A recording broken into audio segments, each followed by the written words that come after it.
Dingus Den.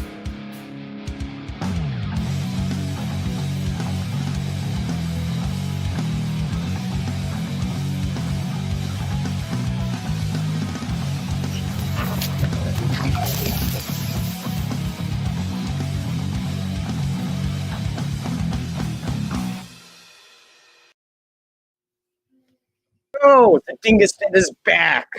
Look at that. And I'm joined by Andrew. How's it going, Andrew? Good. Thanks for having me on. Absolutely. This has been something I've been wanting to get you on for a good bit. And so, and having the idea of bringing you on for Creature Commandos now, not the usual comic talk I usually do here, but I haven't really seen too much on Creature Commandos, I feel like, but I really wanted to delve into it. And so I got a bit to get into. As far as Creature Commandos go, that should be pretty fun. And so really looking forward to that. Lots of stuff to get into. With that, I feel like, we're essentially halfway through, 4 of the 7 episodes. So, out of the 6-week drops because of the 2-episode premiere. So, halfway through. And so, see how that, we're here to talk about the first half. So be a lot of fun. Let's welcome in everybody that's here so far. Welcome in Zombie Hunter.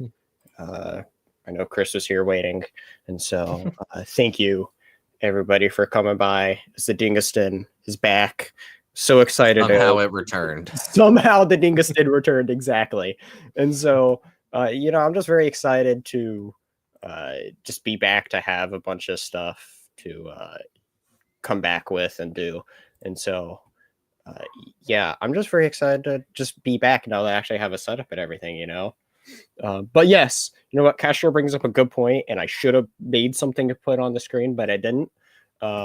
Saying afraid of spoilers, which we will be getting into here in a little bit.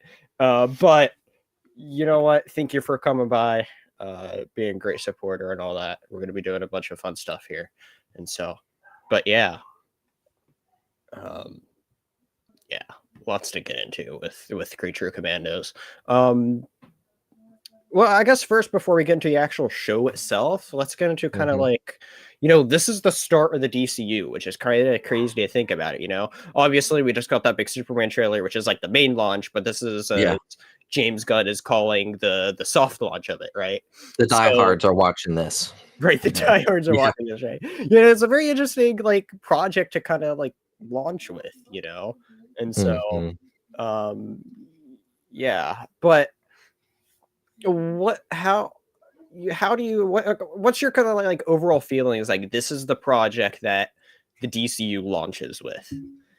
Well, so initially I was definitely a little confused by it because I didn't know anything about the Creature Commandos before this. After having watched up to this point, you kind of realize it makes sense because James Gunn's previous DC projects were the Suicide Squad and Peacemaker. Yeah. And this kind of follows that a little bit. Right. We have Rick Flag Sr. and they reference those, they reference the Suicide Squad. So kind of unofficially officially starts with that. So now I like it. It's gaining its momentum, and especially after the ending of F4. I'm just really loving this series now. Yeah, there's I feel like it just grows, as the series goes. Something that's interesting about why this is the first one is because James Gunn was actually already working on this before he took over as the creative lead. And that makes more sense. Okay. Yeah. And so essentially what happened though was it was already all written. So by the time he essentially finished writing it and was starting to get the ball moving on it a little bit. But then once he was the lead, or became that creative lead, he was just able to greenlight the show almost right away, which is why it's the first thing to come out here. So yeah, I didn't know that, so that makes more sense.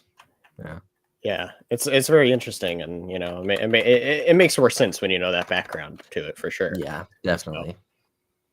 But yeah, this is definitely something very much within James Gunn's wheelhouse, and it's really interesting because now it's a twist of everybody being these monsters, right? And so that's it's cool having this cast of characters, which I can Mhm. actually bring up here. We see our cast of characters coming out. This is from the first episode. First episode sort of focuses more on like Rick Flag Sr., who we also know is going to be a big prominent character. Well, he's going to appear in Superman, but he's going to have a big role in Peacemaker season 2, which Mhm. we'll see how that. There's gonna I wonder, knowing that, I wonder how he approaches, like, with the Peacemaker character after his son's death. Yeah, Does he just come in cold-blooded, or, it'll be interesting to see what yeah, happens. There's going to be an interesting dynamic, right? And so yeah. I'm very much looking forward to that.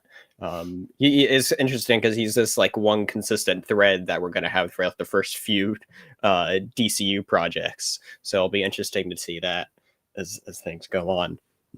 And so, but yes, Chris is saying that it reminds him of Archer with comic book characters. Um, Hmm. the show, which I'm not familiar with. I'm not either after yeah. I know of it. I haven't watched it Mhm. though. Another, I don't know. I have too many shows I need to watch. I know, right? It's insane. It's how it goes, right? And so, My watch list is always growing. right, exactly. I don't give enough time to watch stuff. I Except for just this. focus This is one of the few right. things. You gotta focus on the franchises your big franchises that you follow. Indeed, You indeed, know? exactly. Yeah. And so, but yeah, as far as this goes, we have this cast of monsters, though, as we can see them all right here. We have the Bride, GI Robot, Dr. Phosphorus, Weasel's back. Oh, so Mhm. great, right? The Weasel is. I'm so glad we got Weasel back, and we'll Yes. get into Weasel a bit later. Yeah. But Weasel is just great. To have him Mhm. back here, and so And and then Sean Gunn is back to voice him, yes, back to which is voice. like the easiest role ever because you're just like that guy, just uh, weird you're noises. not really saying anything. So I mean, you just make noises. Just So make weird noises in front of the mic, and you'll get paid for it. exactly. Get paid more money than I'll ever make. It's kind of funny. I wonder how he looks sometimes when having to make some of the weird. We'll get into one of it later. Yeah, But I was about to bring he up has that to one. say some weird stuff there. Yeah. And what's the fish lady's name? It's Nina, right? that's right. That sounds Yeah, right. Yeah. I And think so so. Pretty sure. Yeah. yeah, that sounds right. And so yeah, cast of monsters, which is interesting. I actually, oh, was it last month? Maybe it's the month before. I read through the original Creature Commandos iteration, like in the comics, which is really interesting. Spoiler alert: it's like nothing like this. As you Oh, okay. probably wouldn't be surprised by. You know what? Creature Commandos is a very obscure team, and they had like, other than their original form, they had like one other sort of iteration for a little bit, and then there's a new miniseries written by, I think it's actually written by the guy who played Polka Dot Man, David Desmalchian. Oh, okay. So that was something interesting there. But the character Yeah. Frankenstein, who's not here, but we'll get into later, voiced by David Harbour in this, he has a bit of a bigger role in his. I'm excited to get into him in a bit later, but like Mhm. he has a bigger prominent role in the comics already. He has his own. He had his own. I think it was a series, Hmm. and like not just a miniseries. I think it actually ran for like a few volumes. Oh, okay. Frankenstein and Shade or something like that, and so they've had all these characters have been in the comics, but like not quite in like Mhm. this way, in this exact form. Mhm. Kind of like Guardians, James Gunn just taking them and putting them together in their own way here Yeah. is quite interesting. And so, but yeah, so having monsters as opposed to actual people is the big It's thing definitely here. a different, like, getting into it, that connection, and that's why I kinda like the episodes of, like, backstory. Yes, You're yes, you get to, because I mean, Well, it's not always automatic with humans where you just are automatically like have that connection. Sometimes it can be a little bit easier. Um, Yes. with something like monsters per se, it's nicer when Yeah. there's backstory on them. So, Yeah. which has been great. His Yeah. storytelling is great with it. Yeah, I've really enjoyed it, and so you know what? Let's just get right into this. But before we do, Chris is saying James Gunn and an obscure team. Who would have thunk it, right? You know, that's his thing now, right? Exactly. And so Exactly. I like it though because I feel like some people are like, they felt like it's kind of like repetitive now with James Gunn being with this. And I'm saying people are just like, oh, it's another James Gunn team. I was gonna say it's You his know, style. I I mean, was about to say it's his thing, but like I yeah. think also how they tell the stories with them all Hmm. is like kind of like unique in it, and I really like that. He makes you. I know we'll get into it later, but he makes you care about these characters in ways Yes. you never would have thought you ever would. He did it in Guardians 3 too. You Yeah. know, Yeah. the with Rocket and his Oh my backstory. gosh. Yes. I'm like, Yes. I care about all these CGI animals. Like I'm actually Yes. crying. You know, it's not That'd be crying, but I real. mean getting emotional. Yes. Yeah. Absolutely. Love it. And so I really like what he does with all his backstories and stuff, which is great. It's Mhm. a lot. It's yeah. We'll get into it. Before we do get into that though, let's go ahead and now that we've sort of talked about all the main characters here, let's get into we have the some of the other stuff that like you're talking about these episodes. Each episode kind of focusing on one character, except I find the first episode is like doesn't do that because it just is No. more of a Yeah. setup than anything else. Hmm. So let's get into this here. Kind of telling you who's who, why they're there, what they're Yeah. doing. So it opens up with this news flash here, right? Sort of just setting up the main threat here. The Sons of Themyscira, as they're called now, led by Cersei, Mhm. and this, all these rowdy people there. Uh, yeah, and so we're introduced to the threat here. So it's actually, I appreciate us actually seeing Cersei. Did I Mhm. wasn't she set up at the end of Wonder Woman 84? I believe so. But Yes, now for sure. you see the DCU version here, so it's cool to actually see Mhm. her. And this is something I like the sort of idea of what it's automatically getting into right away with we're having a magic based antagonist, which is great because you really don't get to see a bunch of magic stuff generally unless if it's like Doctor Strange and really any of these Mhm. comic book stuff, I feel like. And so and welcome in, Kat. Great to see you here. Thank you for coming by. Hey, Cat. And so I really like seeing the threat of just something magical involved with this. And in the Mhm. state of where it's Themyscira is starting to be a thing that's starting to be known of. Um, Mhm. And obviously it has a following outside of it yes.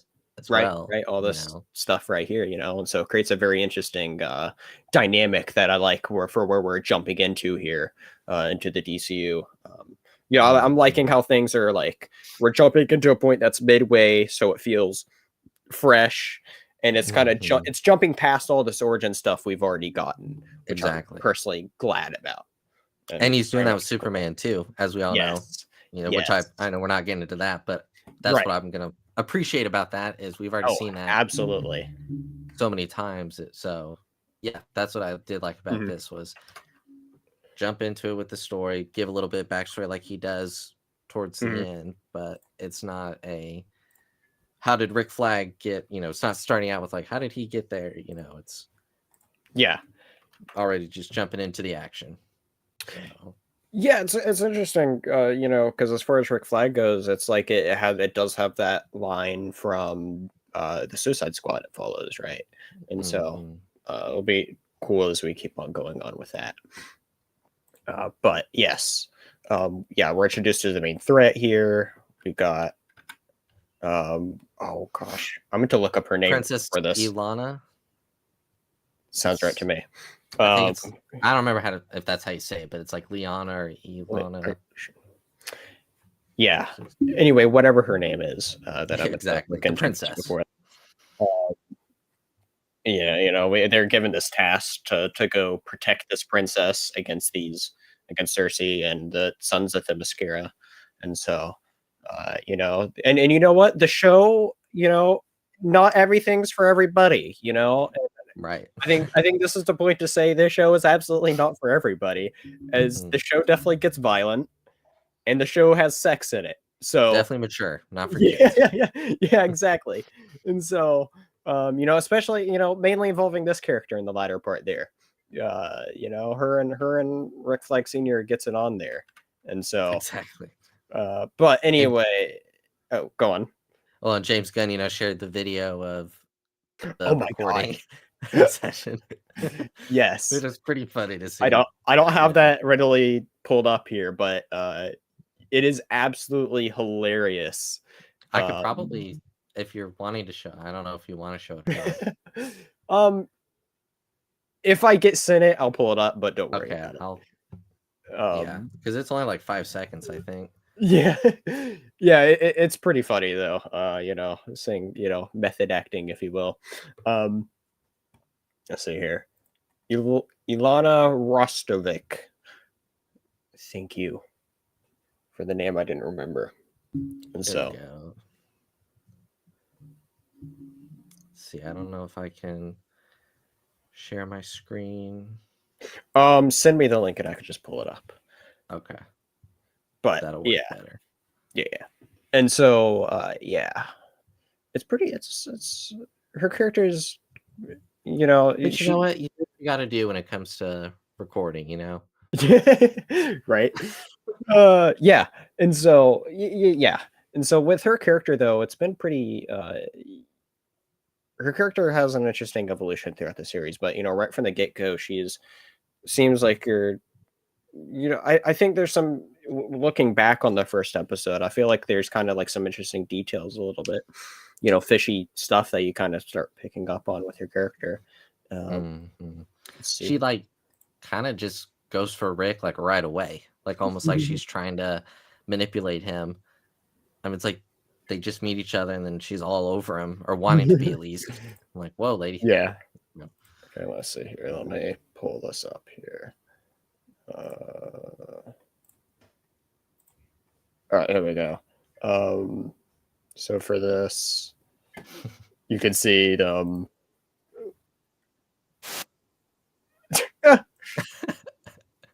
You hear all the noises and everything as they Right.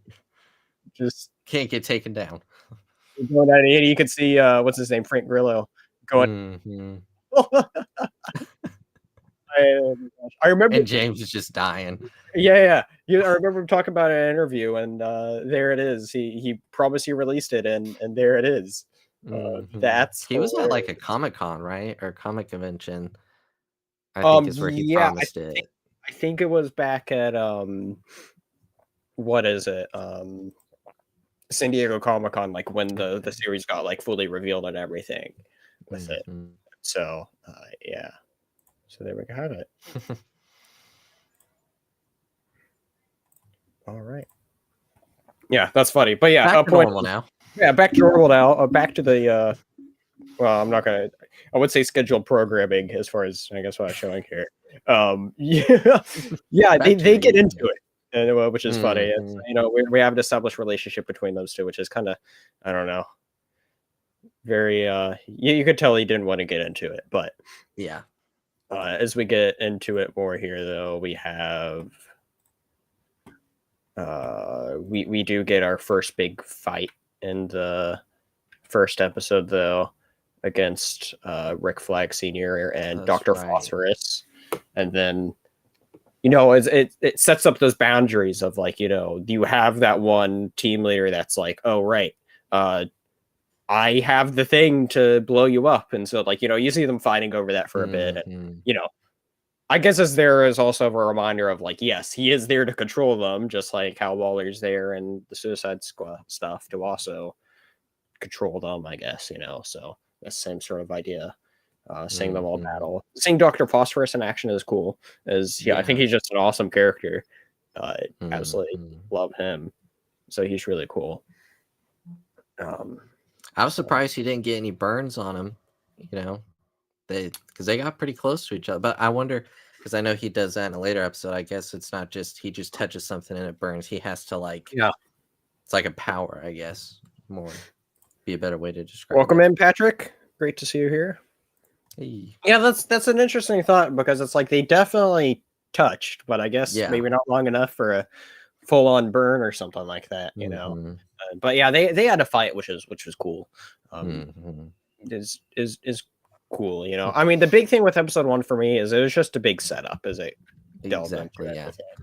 everything, which It was didn't blow me away per se, but it was very well done. yeah, I agree. But Yeah. as you get into the end of it, you then also see because Bride and Nina went off to go do something, and that's then where you find out it's where the bride grew up at or was Mhm. made. Spoiler alert, I guess.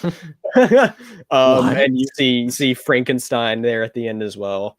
You know, so setting Frankenstein up, and so like you know that's the big thing with episode 1. You know, like yeah, it was a good episode, but it was just definitely a big setup. Mhm. So, but Yeah, yeah. I like David Harbour as Oh Frankenstein. yes. He's You know what? so great as it. Yes. You know what? And that's just a perfect segue, I think, into the next episode. As it literally, the next episode literally does begin with this Mhm. flashback about where it's like a.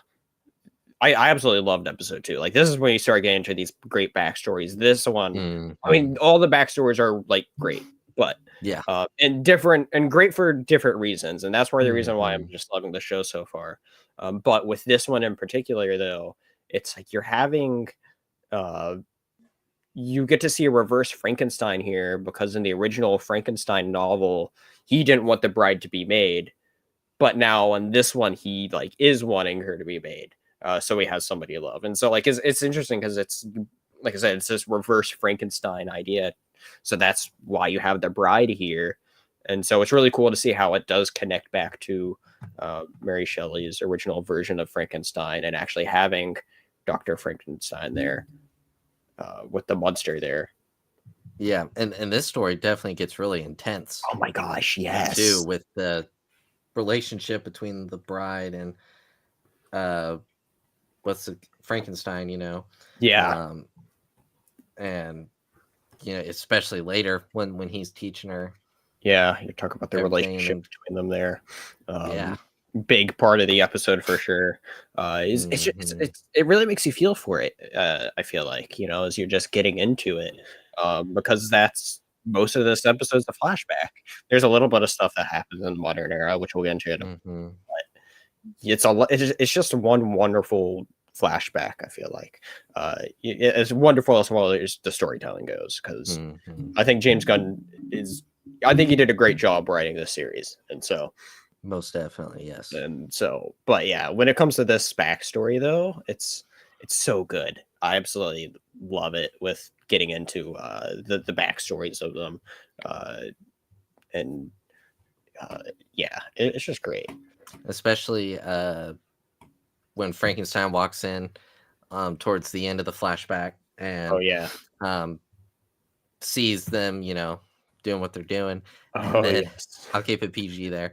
Um, and then when he takes the doctor, the guy that made him, and completely like he doesn't like rip him apart, but he like crushes him basically. Yeah. Like keeps him tied up essentially. And then the bride's like distraught. And he's like, you love me. She's like, no. And then they go on the great where she's Well, hiding from yes. him, and then he finds her, and No, I got that right there. There you go. yeah, As they exactly go through through the the decades. montage, yeah, that was awesome. Yeah. Going through it Hmm. all there was really cool. As you do see that, yes. Hmm. What other stuff that I have here specifically? I have, yeah, yeah, setting up more of their relationship. You can see how he gave Hmm. her the pendant right there. Her amulet, that was a very important part of her. Uh, oh right, and then going into the modern part of it, where Hmm. she's reminiscing, she then gets attacked by Cersei, and Hmm. they have this big fight, but it then ends her with her and Mina being heavily damaged. Hmm. And so yeah, as she's laying there damaged, that's where you get this big one going through the times. That was actually a really cool montage.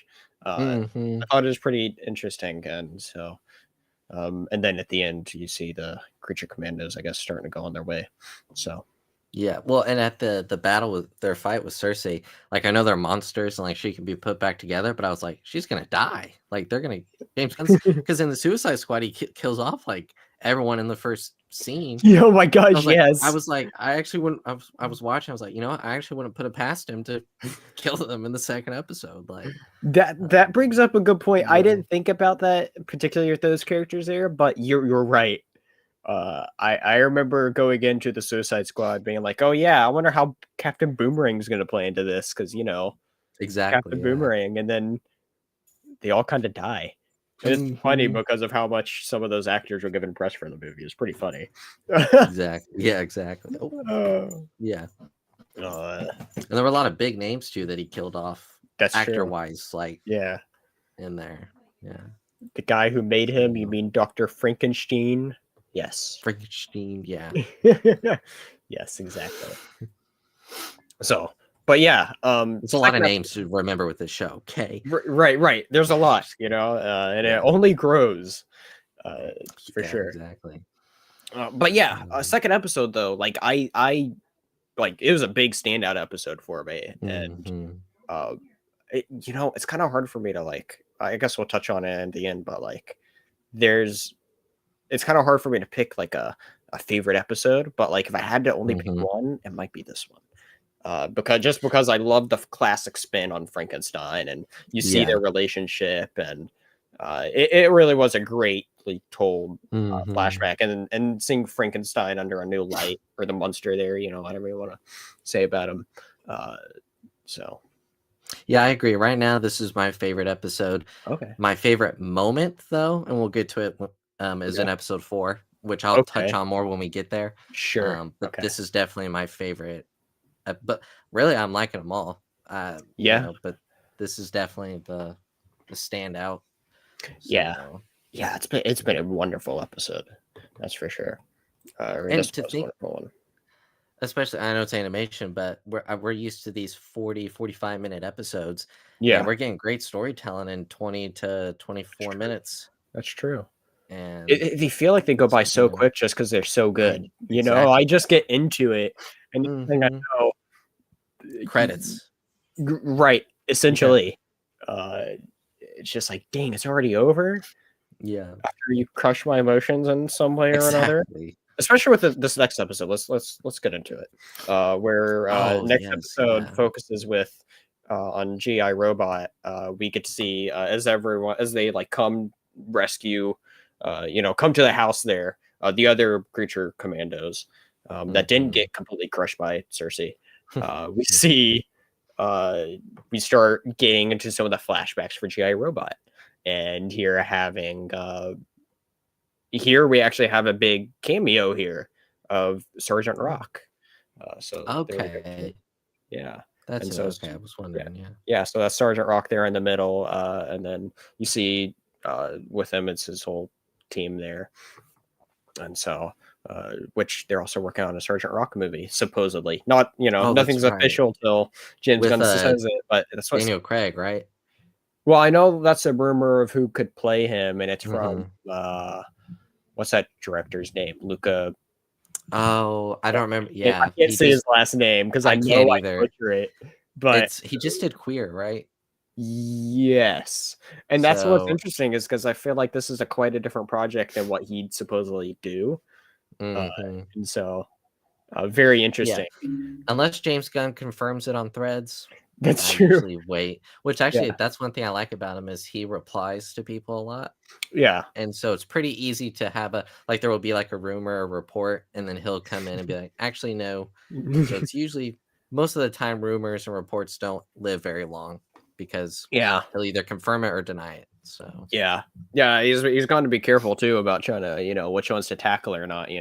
Exactly. So, but a phrase I like to say about this is where there's smoke, there's fire, and so and this Sergeant Rock movie, I feel like in particular has been getting a lot of smoke. So yeah, just putting it out there, but we'll see what happens. But we do have supposedly, along that same thought of we have I think Clayface. well, yes, we have Clayface, but then there's release dates for 3 unannounced DCU movies, Oh, I that's think. right. And so it could very well be one of those 3. We'll see what happens, though. Only time will tell. But I'm very much looking forward to anything else the DCU brings us for sure. Just great to see DC back doing well. Exactly. But yeah. Well, Superman trailer smashing records is the 5th highest viewed comic book trailer of all time. I'm responsible for like 75% of the trailer views. I know. I've watched it a good bit. I got to see it on the big screen today too, which is freaking awesome. Oh, that's nice. And so that was awesome. But yeah, very much excited for all that. I know we're not talking trailer, but this just thought about it. Is the people with Guy Gardner's hair? I'm like, that's what he looks like in the comics. I know it looks silly, but you want comic accurate. That's comic accurate. That's true. That's true. Yeah, it looks weird, but it's comic accurate. So pick your poison. What do you want? Yeah. But anyway. Yeah. And so, but yeah, looking forward to what else James Gunn's going to be giving us for sure. But yeah, we see G.I. Robot as he goes through with all the yeah, because he gets on stage for the award, and that guy is with the sergeant. There's a bunch of stuff. He goes through the years. Yeah, there's like that time jump with this, and seeing G.I. Robot through the years, and yes, we did mention about the rumored cast for Sergeant Rock, and you know what? I think he can pull off a good job I think so. Of him. So we'll see what happens. And it makes sense too, because he already has that relationship with the director now because of the new movie they just put out. Exactly. We'll see. Yeah. But this scene though is you're talking about like a standout moment for you, like throughout the whole series. This is one of mine out of the whole series so far. Is I believe it was this character. I don't remember his name, but he's actually the people that goes on to make the Metal Men. And that's right. You can see in the background, and I should have grabbed a screenshot of it, but you can see in the background in one of the parts, it's like an early schematic of one of them. So because he's kind of figuring out how G.I. Robot works. Yes, so he can use that for those. Yeah, kind of makes me think of Terminator. I don't know if you saw Terminator 0. No, not yet. Okay, so there's kind of because that's like the early part of Skynet. Okay, and that's interesting. This kind of made me think of that with trying to figure out how do we make the robots and machines work and come to life, and the AI, as he likes to say, instead of robot, he'll say AI. Sure. So that kind of made me think of that. That's interesting. Yeah, it's a good series. I enjoyed it. This one of those things I wanted to watch, but it just kind of slipped by me. But as far as this goes, with them setting up the Metal Men, and James Gunn talks about how he loves the Metal Men, like as one of his just like favorite series as he was growing up. I'd really like to see something from them. So we'll see. And then, but anyway, I was talking about standout moments here, because I believe is in this scene in particular. It's when he was talking to G.I. Robot, and he was talking about I try to remember exactly what he was saying, and he was like, "What is it that you desire?" Is that what he was saying? Oh yes, and then G.I. Robot says to kill Nazis. Yeah. Well, that's all he's like. We going to kill Nazis? Yeah, but there's an emphasis on that with his response. So like with his friends, Yes, and you having there like another kind of like little flashback there almost of. With Sergeant Rock and all those people that we're just talking about being like, and I was like, oh my gosh, it's like that. That's one of those things that really like personally like touched me there. I was like, holy crap, like that was that's just one of those moments that's just really stuck with me. I'm like, holy crap, that's so good right there. And that's one of the things James Gunn does best. He takes a robot and makes you feel for him and care for him. Listen, I can't think of much other things outside of Star Wars that really makes me feel for a robot. Exactly. The only other thing maybe like what, WALL-E. Other than that, that's true. Exactly. Yeah, that is true. other than that, it's like, make me feel for this random robot that we've only had in for like 3 episodes in a show now, Mhm. not And even maybe seeing him 10 for a full minutes of hour. screen time, Yeah, if that, exactly, you right? know? And so, yeah, and so I absolutely love that moment right there. One of my favorite Mhm. moments so far in the show. Yeah, And then absolutely. it fast forwards, what is it? Probably like 40 years to where he's in that like antique Oh yeah, shop thing. yes. I don't have a picture of that, but Um, yes, and the uh, guy buys them, and then and I was wondering where that was going. Like I'm like, what is this guy? it's true. He collects stuff, but I was like, where's it going? And then they go to Yeah, that meeting, and it's like, ooh, he murders everybody there, yep. and then that's how he ends up in the prison. And then that'll Mhm. bring us to modern time where it does skip around there, and that's where we then see him start killing all the sons Mhm. of Themyscira there. I As thought he it just was really goes, cool when he sure. detached Yes, and went up, and then you're like, "This is cool," and then Cersei yes, comes in and yes. destroys GI Robot. Oh yeah, yeah. It was such a good moment there as he. Mhm. Well, I loved it too because he has the flashbacks as he's going through because he's finally able to relive what he's been Mhm. wanting to relive, and that's just like what makes that moment that I talked about just a moment ago even like better. I feel like Mhm. Yeah, it's because then just he asks Rick, "Are these Nazis?" And Rick is like, yeah, "Yeah, they're Nazis." yeah, and yeah, So, and just for him to be sacrificed there. We've only mhm. known him for 3 episodes, and now you're talking about earlier of we're not being surprised people dying, and it's just like wow, now we have Mhm. one in the form of a robot now, and that's I don't know. It hit me a little bit there, being like just wow, Mhm. having him there is really good though. Kudos. Yeah. That's how you know James is good with character development, that Hmm. we haven't spent a whole lot of time with him, but we already care about him Yeah, up to this point, and that's very true. that's just an example of good storytelling. I mean, that's Absolutely. so. The sacrifice of GI Robot.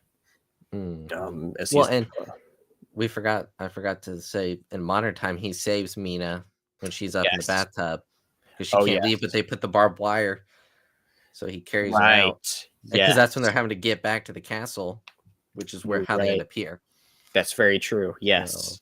yeah. Very, very good point too, because you can actually see that's her hands there as she's holding Mhm. him as he's, uh, says his last words to her, and so, uh, yeah, powerful stuff right there. I got to say, I've really, I don't know, it's one of those things where I just like this episode at first. For when I watched it, not gonna lie, I was like, yeah, it's not as good as episode 2, and then I like Mhm. it sits with me, and I'm like, you know what, that was a really good episode, and kind of Mhm. find myself thinking a little more on this episode than 2, uh, and so yeah, I really like the direction that this episode went. Mhm. But not only does it just all focus around Giant Robot here at the end, we also see Weasel surprise Cersei and start beating the crap out of her. Yeah, I was like, "Whoa." Because in the And moment then right after, Phosphorus. Oh, but sorry. yeah. We'll get to that here in just a moment. Yeah. But he literally just like slams her into the ground here and then just like slashes her back, which is great. And I absolutely love having Weasel actually have a moment to shine. Like, come Mhm. on. We got to see Weasel like do something, then just flop around in the water And now. lick himself. And Yeah. like himself. Yes, exactly. And so yeah, I loved having Weasel having his own moment there in the NES, right as you're talking about here as well. We have the moment with Phosphorus I right thought there. that was gonna, like, end her. Like, I thought this is how Cersei dies. With the Yeah, burn, I was just like, with the burning, I was like, "How I do you?" remember some You people know? were talking about like why could she not do anything in this moment? It's because Mhm. Weasel screwed up her hands. And Yeah. because of her not being able to, there's apparently a role in this to where Mhm. I know She can't use specifically her hands, yeah. can't use magic, and so I Mhm. assume that's going to be the general magic rule. We'll see. Yeah. Speaking of magic, if we got something Doctor Fate, that'd be pretty cool. Just saying. Mhm. But yeah, uh, that was definitely really cool there. Yeah, because 'cause Whereas I'm not as familiar things. with her character comics-wise, so I don't know if that's what it's Mhm. like if she can't use her hands. See, or if that's specific to this. Yeah, I don't read a whole lot of like stuff that she'd be in. So because I know she's a god, and Mm-hmm. so there's I know people are like, so like she's a god and they completely like beat her, but the point of it Mm-hmm. is, well, it's not like they killed her, they just weakened her and caught her off Right. guard for a moment, and Yeah. we do see her start to heal up from that burn, Mm-hmm. So here, Yeah. bring back Pierce Brosnan as Dr. Fate. He did a great job as Dr. Fate, though. He did a He great did job. that. He was a highlight of Black Adam for sure. Yeah. He was great as Dr. Fate.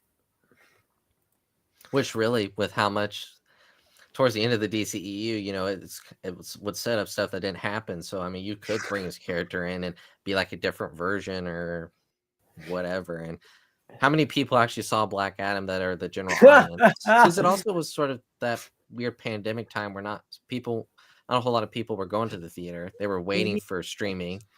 So There's a lot of weird stuff with yeah, I don't know.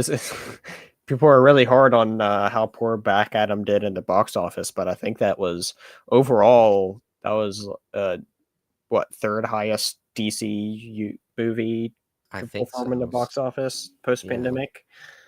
I think So a lot of people have a bad taste in their mouth with it because of Henry Cavill's cameo at the end. It was like, all right, he's back. And then yeah. literally like just a little bit after that, hey, James, we're ending the DCEU. We have the DCU. And it's like, wait Yeah, a minute. Poor right. Henry. Yeah, no, that was really unfortunate because I remember that movie getting me really excited, being like, oh, the DCU is going to be back here in a positive direction of actually bringing back a Superman. And, I know there's a lot of talk now with especially the Superman trailer out Mm-hmm. of being like how it compares to Man of Steel and whatnot. But specifically, They're two completely different movies. yeah, but like having, the talk about though back then course correcting that Superman though, Oh yeah. which obviously won't see the light of day now as we get a whole new one. Which I think what Mhm. at this point I think that's probably it's the best. And I think Henry's moved on probably too. I think so. Of I like he, agree. if James asked him for some kind of crazy cameo, he'd probably say yes, but it's not like he's getting his hopes up of like, so. What I'd love to have is if the DCU is able to get far enough to pull off a proper Crisis on Infinite Earths. Mhm. For anyone that's familiar with that story, there's two prominent Supermen in that movie. You have like the older one from the like classic. Is that Bronze Age? Maybe. I'm trying to remember what age, but like the main older Superman pre-Crisis, and then you're having like that new one that comes in, and that's like your prominent Superman. So there you have like the more like you have like the modern and then the older one, and Mhm. so that I would love to see Henry brought in, because by the time they get to that, Henry would be a bit older. Because Yeah, let's be he would. honest, Yeah. even assuming everything in the DCU goes just as they want to, and they do decide to do a Crisis story, that's so many years off, Yeah. And so by that point, though, Henry would be a great age to bring in for that role of the older Mhm. Superman. And so while it wouldn't necessarily have to be Snyder's Superman, but having him back Yeah. in that role as that older Superman, I think would be great. So that's Mhm. like if they ever do a live action Crisis, that's for a movie and not what CW did. Yeah. That's what I want. Yeah. Yes, I'm sure James has some kind of plan in place, I'm sure. I think there's something, but he's just Yeah. focusing on building up the universe right now. So Yeah, exactly. You don't want to overwhelm your audience with yeah, announcing so many stuff that's like, whoa. yeah, You know. 100%. Chris brings up a great point here where he talks about like they did with Brandon Routh on the CW Crisis, which Mhm. with what they could work with, I think that was actually a good version of it. Mhm. With what they could work with, adding Right. a Yeah. addendum to it. It's a Oh, lot yeah. better than the crappy other one that we don't talk about. They worked with what they got, what they Yeah. had. So yeah. Yeah, and kind of getting a little more respect for him too after seeing them actually do things a bit more properly compared to what the first part of the other. If you know what, anybody that hasn't watched the new Crisis stuff, just don't bother. Even though I haven't personally finished it, but it's that I haven't seen it yet. I I was watched it going first. to, and then I heard people like, yeah. I watched that first one and I'm like, no. I hated it. I still intend to eventually probably watch the other two, but that Are first they all one on was Max? really. I don't know if Or 3 just the is by two? now. 3 might be Okay. now. I don't know. I can always check just see, because if they are, then I'll probably give them a watch. See, this Matthew brings up another good point here too, saying Walter Hamada was thinking about doing a Crisis before he left Warner as well, which is something that he did reveal he was planning. And yes, exactly, Chris. The hate watches for Crisis. It'll happen eventually. I just don't like to openly hate on stuff, but like I still want to watch it because it's DC and I'd like to get through, Right. all that modern stuff. You got to suffer through the bad stuff to get to the good stuff sometimes. You know what? Maybe I did say 3 was there. Well, like I knew 2 was there. I don't remember if 3. Well, maybe I did. Maybe you're right. I don't remember. That tells you how high of a priority of if I did see it, and then already forgetting about it being there or something. Here, I'll check the app right now since we're talking about it. Looking up Crisis. Okay, yeah, they're all there. Yeah. Okay. I'll just add it to my ever-growing watch list. Right, exactly. And if you ever want to suffer watching them, take something that's an hour 15 and makes it feel like 3 hours. Yeah, all right. You don't want to give me a story on that, so let's just continue on here. Right. We're getting a little too off track. Cersei gets beaten the crap out of here. And so that'll bring us into episode 4 here. Last of the episodes we have out right now, where the Creature Commandos come back. And Cersei starts getting interviewed here, or interrogated, I guess is the better word I meant. See by Amanda Waller there. We have John Economos back. That was great to see. Yes. I did like seeing him back. And so, yeah, that was cool to see. And so this is quite interesting as it gets into those bits there. That's when she has a thing on her hands, and that's when they mention the yes, can't do anything. Yes. Because then, what is it called when you can see the future? Oh, I don't remember what that's called, but yes. But yeah, basically, yeah. That's what that was about. Before we get into that, though, we do see, I don't have a picture of it, but we're seeing like Frankenstein watch over, stalking them because, he's wanting to find the bride.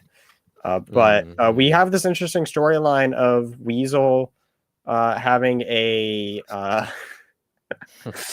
a lawyer, I guess, saying like, oh, this person's not guilty.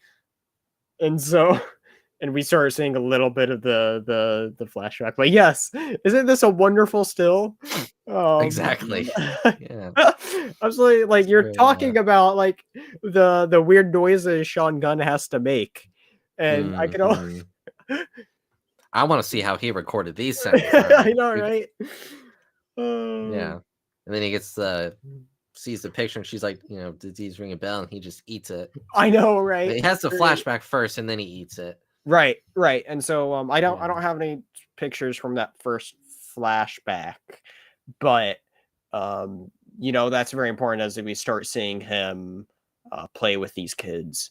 And I didn't see how far of a time jump it was back. I don't think they said. No, it was very like, oh, it's what he remembers, and this is interesting. We'll get into once we get into the actual Weasel stuff, but I just want to bring that up here because it's Weasel and that's what's going on with Weasel. I really like this hashtag here, #free Weasel. Yeah, exactly. Yeah, and so need to see him go up against Pauly Shore. I tried this earlier and it did not work for me. So when I was testing stuff earlier, so that's why I just opted to grab screenshots. and that way it could, I guess, also just specifically bring up, I don't know, moments or whatever. Yeah. But yeah, it wasn't working for me earlier when I tried, so we'll see. But yeah.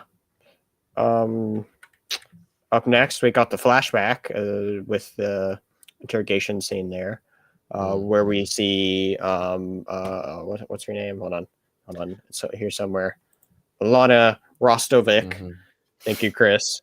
So I can have it to constantly refer back to. But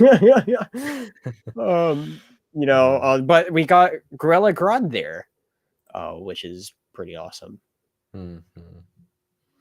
Oh, so teaser Gorilla Grodd, and people are. It's funny too that it happens in this week's episode that debuts on the Superman trailer, where if you look in the newspaper, you could also see a big gorilla that people are thinking is also Gorilla Grodd that in the Superman trailer. So fun little eagle-eyed reference there about what people are thinking that they're seeing there or whatever. So yeah, we've seen this scene how she's gone full evil mode and destroying everything. Yeah, just causing mass havoc everywhere, killing all the heroes. We get our first look at Superman and Batman. Yeah, first look at a lot of characters here. Exactly. Yeah. I couldn't quite pinpoint all of them. I was just I do remember one interesting thing about this though. I don't remember if I grabbed any other specific ones of all the bodies, but in one of the other close-up shots, like I'm sure he's there one of those bodies, but in one of the close-up shots you can actually see a picture of a Flash on there. And in one of the interviews, because there's a bunch of interviews for the show done and with all the press, but like everybody was given all the episodes right away, so like that's how there's like weekly interviews coming out for each of these episodes that's coming out. But anyway, somebody that noticed the flashback there was saying this looks like a Wally West Flash to me. Could you confirm that's who it is? And yeah, it was the it wasn't James who said it, but it's like the lead animation person, Dean Lowry or whatever his name is, confirmed that was Wally West back there. And so that's an interesting idea, as it might mean that Wally West is our main Flash in the DCU. Yeah. So I know a lot of people kind of cool for a change. Yeah, I mean, we'll see what happens too. I don't hate Barry Allen, but it would be nice to just... Well, it's interesting because there's rumors about Teen Titans being a big Yes, thing. I did see that, yeah. And I don't know who do the project, but I also don't remember who brought up this point initially. But I do remember reading somebody making up the point of like James would do a great job on doing Teen Titans. And with him just doing the team ups really well, I think it'd be really cool to see his take on Teen Titans, just because he knows how to do these group stories really well. And so exactly, yeah. But yeah. Yes. He's knocking it out of the park as far as comic book projects go. He hasn't made a bad one yet. So yeah, I agree with that. Until he does, I have complete trust and faith in his in his decisions. If he, he says I'm going to do this, I'm like, sure. Yeah. Well, that's the thing is, I think Superman's going to be a true test because all his main stuff prior to that, the Guardians trilogy, the Suicide Squad, these are all projects focusing around a team up. Now, Peacemaker wasn't a team up, right? Yeah, I was more focused on Peacemaker, but then he also had his crew going on there, and so it's like that wasn't. But even then, it still had the James Gunn silliness vibe to it. So this is like really the first project, Superman. I mean, the first project where it's not relying on that for him, and so we'll see what happens, which will be really interesting. Yeah, exactly. All I know is I'll be seated in the theater for absolutely. It, so. I'm gonna be there as soon as I can. It is easily my most anticipated movie for next year. I tried to go sit in the theater already, but they wouldn't let me. It's too far in advance. Right? Something about all the effects not being done yet. Yeah. Something apparently about people being color experts all of a sudden. Right. Apparently. Apparently, everybody is expert in how to It make doesn't movies. look like Zack Snyder's. Well, it's not Zack Snyder's movie. I like Zack Snyder's Man of Steel, but it's You not know what? his I movie. will. That is You one know? credit I'll give to Zack Snyder, and I think that's part of the reason to why he's what do you want to say? Why he's a big director as he is, because I feel like when you Mhm. look at a lot of his movies, they're kind of mixed, but the Yeah. consistent thing that Snyder has above a lot of filmmakers is he knows how to make his movies like absolutely beautiful. And He so, does. His and Justice League movie is beautiful. Even if you don't yeah, like it, yeah, it's yeah. yeah, Man of Steel features Mhm. so many great shots. So when I see people compare the two, I'm like, all right, you're comparing one to a very talented visual filmmaker. Now, I'm not saying James Mhm. Gunn doesn't make great looking shots. He absolutely does, Right. but it's just like that's And also Snyder's thing to where he just knows how to do great, beautiful shots like that. And yeah, that's part of and the reason why he's as Snyder's prestigious as he is. exactly. And Snyder's is also a darker, slightly meant to be a darker take. Mhm. Yeah. James is meant to be a little bit lighter and more Yeah. Yeah. colorful and everything. More, So more, it's more kid friendly. yes, it's two different things there. So Yeah. Yeah. anyway. Absolutely. But yeah, not necessarily kid friendly like this, where they're all dead. And Exactly. this vision here, and oh yeah, I just want to highlight this because I really like this because it's the Yes. death of Superman. Mhm. You know, a flag up there, or not flag, but the cape. You know, Yeah. being held there. I just really like that because death of Mhm. Superman. It's a cool shot too. I like Yeah, the yeah. kind I of like how they little snuck in animation. that reference there. Mhm. So very nice to see, um, for sure. Lots of great Superman teases there. Oh, this is something else I meant to bring up too, Mhm. um, or meant to look into who this person's name is. But this is like another like one of those small, obscure, established characters in the comics, where Mhm. Bride beats the crap out of him. And I was reading, was it today or yesterday? I was reading some people talk about it like, oh, I hope we see him back in some way because apparently in the comics he has regeneration powers, and so like he Oh, okay. may not necessarily completely be dead. That would So make sense why then they didn't flip out completely when that's she just destroyed him. They didn't that's come charging true. at her. They were That's like, "Hey, true. you're the leader now." So, It kind of just you know, happened, and they were like, yeah. Oh well, you know. this is interesting though, because I like how we see the not all the monsters being friends with each other, seeing them Mhm. go up against each other here, but this reminds me of we'll get into kind of like if there's anything in particular we want to see going on with this series. Mhm. But kind of going along that similar point is there we something I'd like to see. I don't know quite where it'd fit in, and like if anything, I thought maybe we would have seen it kind of a little bit already, but we didn't. Is a big part of the original Creature Commandos comics of what kind of set that apart is like, yeah, they saved the day, but nobody would accept them saving the day because of them being monsters. Mhm. And also like or also where they like just try to go out and like have spend a day somewhere, Mhm. everybody hates them because they're monsters. And so obviously the reason with them being out and about would be different because that's like a Right. World War II story era, Mhm. so it's them just like hanging around the town while they're free before they like Mm. go out on a mission. But like it would be I'd like to sort of see that aspect against somewhere. Creature Commandos, since they're monsters, Mhm. against like just some part of humanity of them not accepting them in that way, or even if it's Yeah. not really, I guess, explored in season one too much because since this is much more of a setup for all these characters, right? Mhm. Where we could definitely get more. Um, It would be cool to maybe like in a season two if we get that, Mhm. which we might because it's number one on Max right now.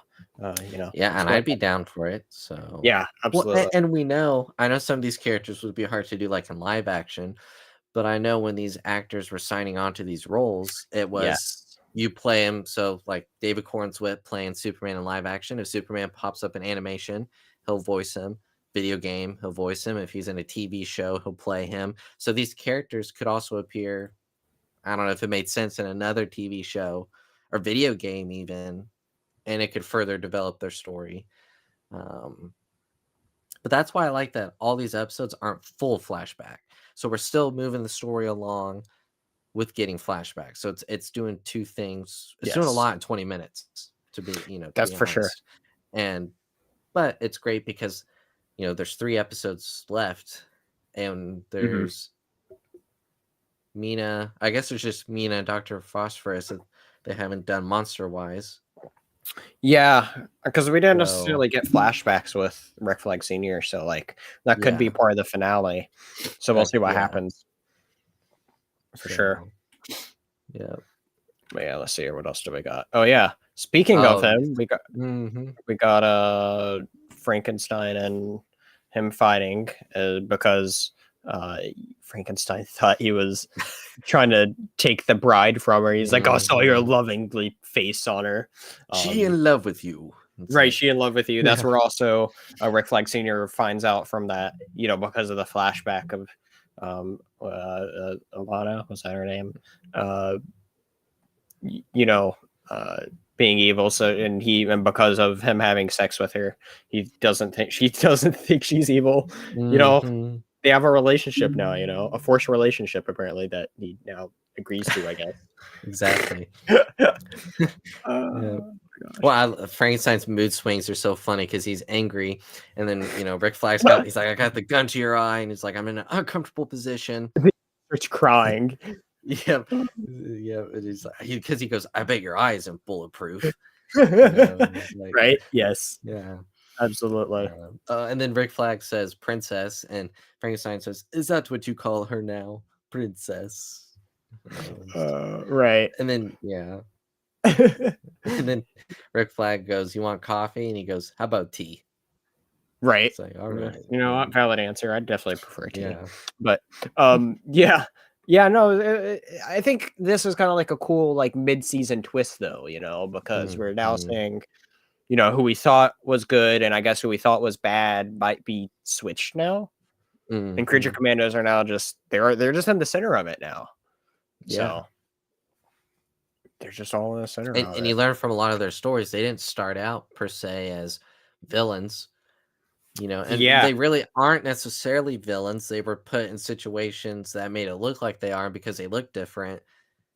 Yeah. It's like, okay, you're bad, It just makes it so tragic because they're all there because they're monsters too, exactly. people Yeah. want monsters out and about, and so it puts in Mhm. a very interesting part because we're now having Frankenstein and Rick Flag Senior now team up to try to save uh, Alana, and then we're now having the rest of the Creature Commandos then go be on their way to now kill her. Of like, oh, you Mhm. just came back. Oh, never mind. You're gonna go back out there and kill her now, and so we'll see how that Mhm. plays out. But and Well, that I don't know how much of her guard she has left because they like all die. So it's like unless they just true. recruit people, it's like I don't know how We'll see. how deep does her army go? We'll see what Yeah. happens. I mean, clearly Yeah. there's something up in her sleeve, I guess, according to these flashbacks of Mhm. her being evil. I mean, unless Mhm. people just think all the flashbacks are bogus now, but we'll see, right? Yeah, exactly. We'll see. But Something will speak happen in episode 5, right, we'll probably. see. We'll see. It's going to be a really interesting episode to watch. But what we Mhm. do have, we do get the Weasel backstory to end off the episode. And this is your highlight was episode 3. This is my highlight. Okay. Like my favorite moment that I was talking about. It's just sweet because he's, they start, giving him food and then he's playing. And this is one of those misunderstood, wrong place at the wrong time kind of moments in the Oh school yeah, because, the guy sees him. And when, Weasel's yeah, on top of the girl with the ball, he's like, yeah. dang, this is bad. And then, they go into the school and they're playing and catches on fire and he's trying to save the girl and the police. It does look like if Yeah. you don't know the situation that he's trying to kill her, Oh, but he's just absolutely. dragging her. So I Especially get it, something looking like but Weasel. I like. exactly. I do understand it absolutely. I would probably think the same thing if I'm coming up on something unknown. Um, but yeah, you definitely feel for him. Just Yeah, it's gotta crazy. look, Like I don't know if those were words I'd ever thought I'd say. Feel for Weasel. Um. exactly. Sentence I never thought I'd say, but Right. Chris brings up a good point. Also, ignorance, judging a book by its cover. Absolutely. Exactly. And so, yeah, you just see him right here. He's just trying to save her, and he's just getting shot while this is going on, and yeah. And two, sorry, when they get Weasel and they're capturing him, the girl is still there. Like they could get her, and then it just falls on her, and they're like, "Oh, well, yeah." It's like I know it all happens fast, but I was like, "You got the girl." Like, well, it's crazy. Don't worry about arresting Weasel. It kind of just shows how screwed up those people were too, because they, in a way, let her die to prove their point of, exactly. he caused this and killed them all, which is like just because obviously if she was alive, then Weasel may not be in the place he is. That's true. Yeah. And so, yeah. Because I was watching that, I'm like, "What are you doing?" Like, it's pretty crazy. She's right there. Pretty crazy how he got put there. And so this is interesting though too, because we're seeing these origins to we essentially saw an origin for the Bride and GI Robot. This wasn't necessarily a origin per se. We just saw him there make friends, and it's more of the story of how he got to prison. Which is interesting. And so I remember when first reaction after watching it is I was kind of like that's kind of it we get from it, because I was like really looking forward to it, because I was like I was wanting to see what in the world was going on with Weasel, but then part of me wonders too, and part of the reason why this episode kind of grew on me as well is like maybe Weasel's one of those characters kind of where my mind went to relate to is like Yoda, where Yoda's this character where he's a prominent character, but you just don't know where he comes from.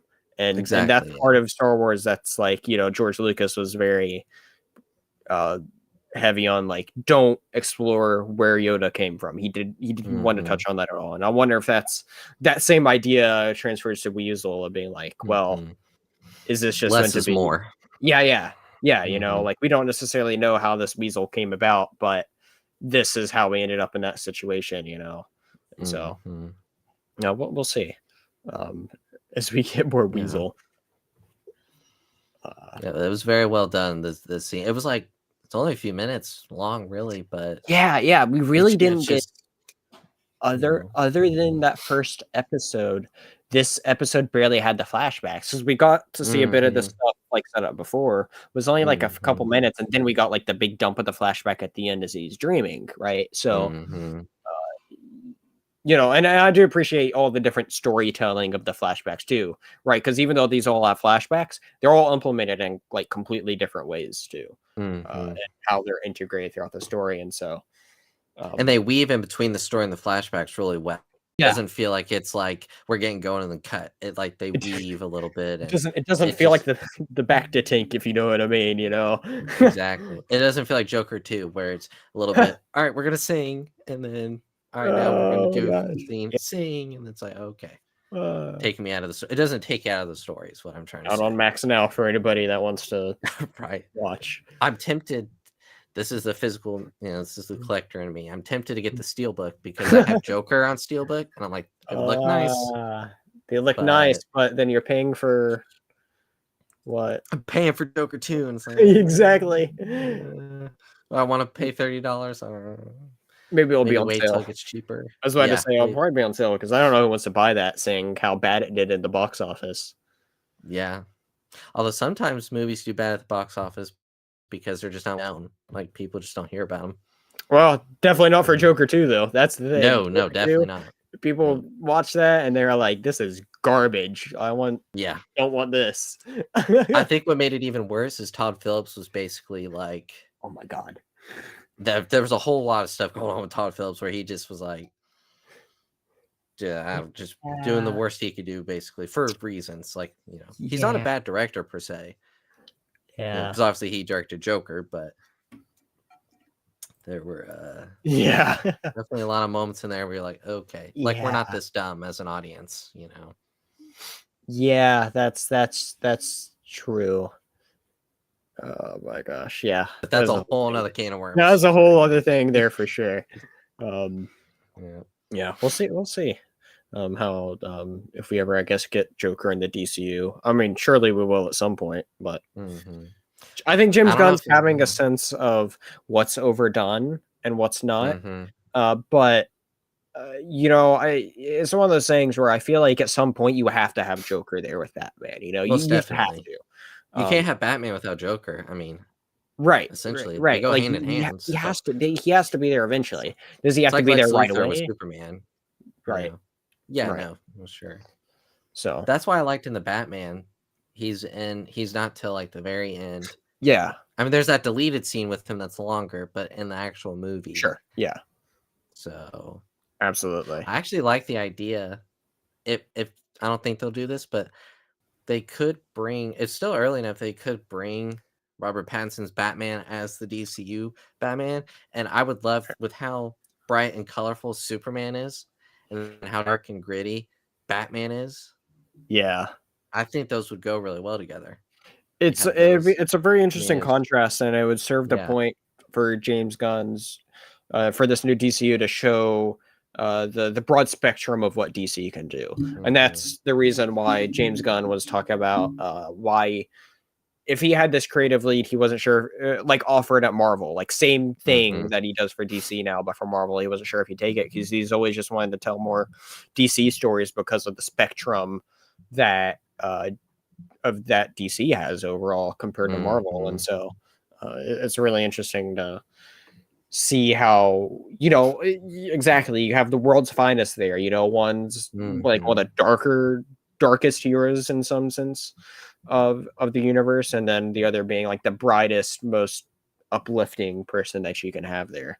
So, um, yeah, it's good stuff there. Mhm. Um,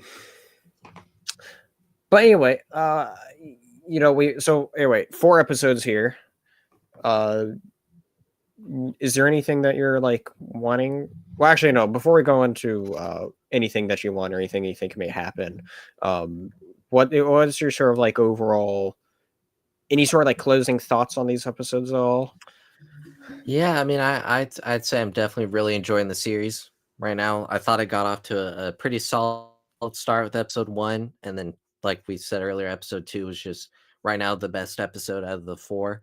Yeah, And then I just continue to really enjoy, both three and four, and yeah, I look forward each Thursday for when they come out. yeah, Um, and so yeah, I'm enjoying. And if you haven't started the series yet, I highly recommend go ahead and doing it.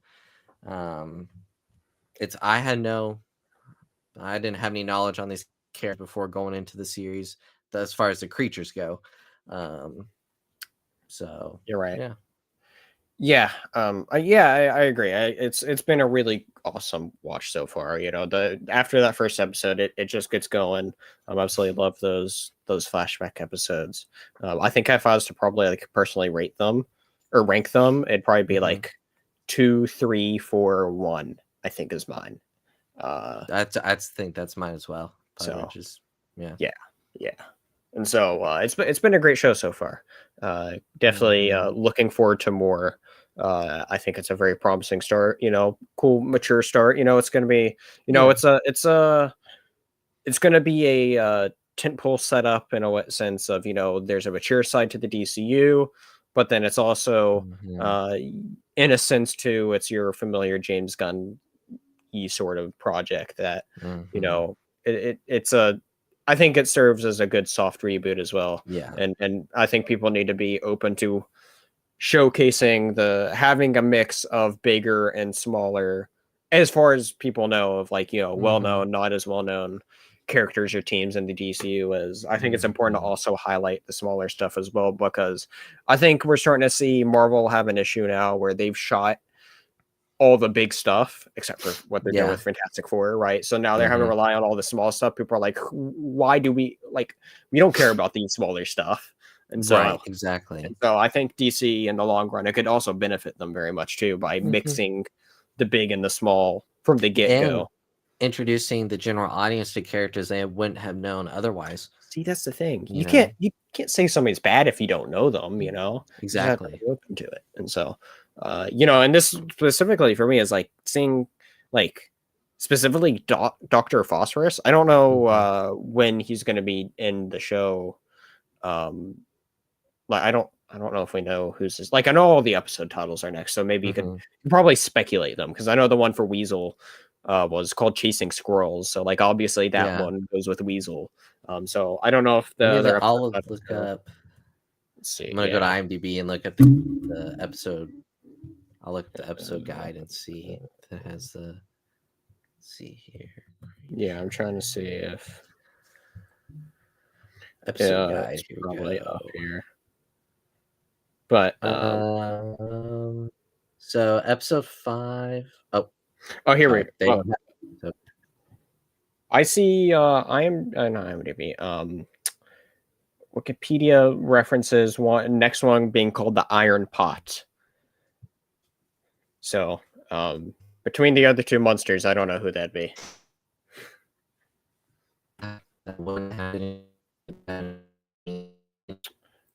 And it looks like I don't know.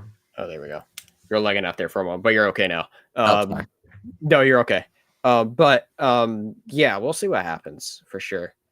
Iron Pot. I don't know who that'd be. That'd make me think more Nina. Yeah, I don't know, but we'll see. I don't know. When I was frozen, that's kind of what I was saying. Okay, gotcha. So we'll see what happens.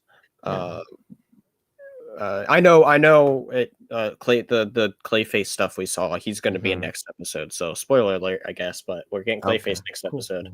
So goes along with that DCU announcement of Clayface coming as well. So that'll be interesting, as I believe that's confirmed to be in the DCU. Yes, and Matt Reeves is producing. Yeah, he's producing, and so yeah, I'm looking forward to that for sure.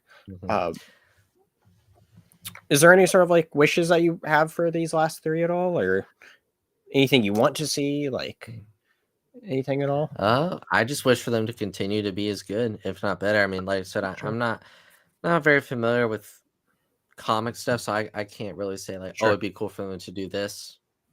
But, yeah, I think that's a very good approach to have at it, especially as you're looking into these smaller, characters that just aren't as well known, and so. I very much agree with that. I just I don't know if there's really like anything I particularly have either of like I really want to see that other than like I'd like to see some sort of another sort of like human contrast connection there somewhere, but at the same time I understand if they don't because of a big more origin focus and not necessarily getting into how they fit within society right away, then make another special ops team. And so we'll definitely see how it all goes. I'm very much looking forward to it. It's a pretty good start, and so I'm really looking forward to seeing what else there is. A lot of stuff to look forward to from DC, and this has been a great start. I think that does it, though. I don't think there's really much else, is there? I think we pretty much covered everything. Yeah, absolutely. So. Thank you so much for joining. I know. Yeah, thanks for having me.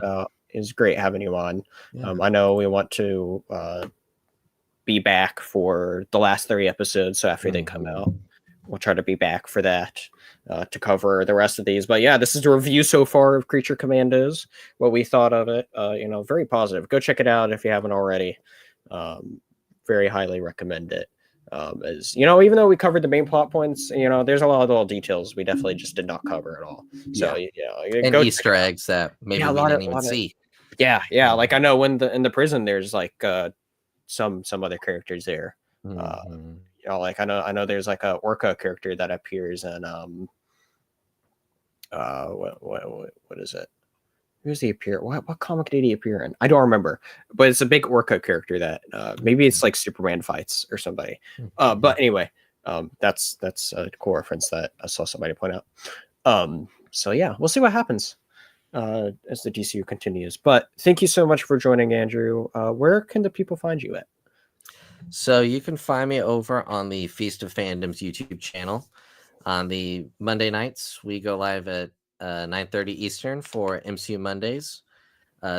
David and Debbie, I couldn't make it, but they just did their Craven the Hunter review on Monday. I'm sorry. And I have not seen it yet. You know what? Here, I'll tell you this about it. Don't.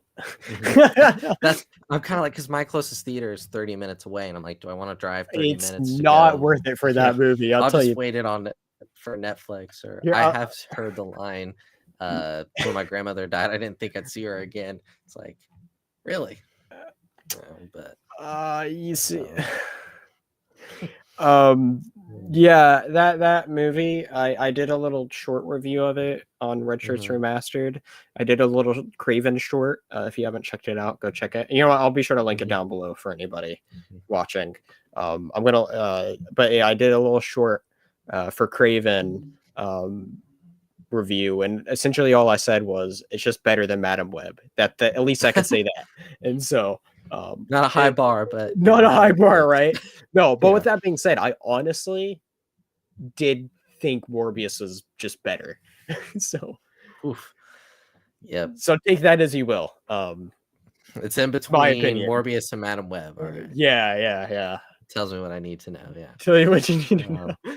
But I don't know, then we'll be doing Daredevil season 3, episode 3 next Monday, and then we're gonna wait till all of What If season 3 is out to just do a full season review, because they're doing the daily releases. Craven reviews. And, it's funny. Yes, go check that out. I'll be sure to link that down below as well. And then Thursday nights, also at 9:30 Eastern for Cantina Happy Hour, we are reviewing Skeleton Crew. Nice. Which has been a lot of fun. Episode 4 was probably my favorite of the series. It's quite an interesting episode. I'll say that. Yeah. I love Neil. If you don't like Neil, Neil's great. Neil's great. I don't know how you can't like him. He's adorable. So, exactly. If it weren't for hashtag Neil Nation. Exactly. I'm trying to decide if he or Chimere are my favorite characters. Like, which one's my new favorite of like the new characters? I'm probably gonna go Neil. That's maybe just recency biased. Neil's pretty great. Yeah. But then one's also from an actually good show, so exactly. So show wise, that's where you can find me. Occasionally I'm on the Sith Dominion on their YouTube channel. So they go live on Tuesday nights. So awesome. Fun, but that's great where I am. So. Awesome. Yeah. So check out Feast of Fandoms down below. I'll be sure to link that right after the show. And also, not only can you find me here, I'm also on Red Shirts Remastered doing some stuff over there. You can check out our Superman trailer reaction, which has been doing quite well. So thank you everybody for checking that out. And yeah, I know we're going to be doing some more stuff over there. Was it a week from now? We're looking at doing our Dev Hell show, so bring it back for technically second episode of it, but it's going to be a week from now we're recording it, so it'll be out a little bit afterwards. So but yes, we have that coming out, which we're really looking forward to, which is it's a unique game show idea that we thought of, and the idea of it is you have a few people compete to make a video game under like certain constraints that are given that are like randomized. And so the first episode was a lot of fun. And so it's insane to see. One of the indie shorts is doing well too, about I think a glitch that Chris came about in the new Indiana Jones game. So that's awesome to see. But yeah, go check out Red Shirts Remastered. I'll be sure to link that down below.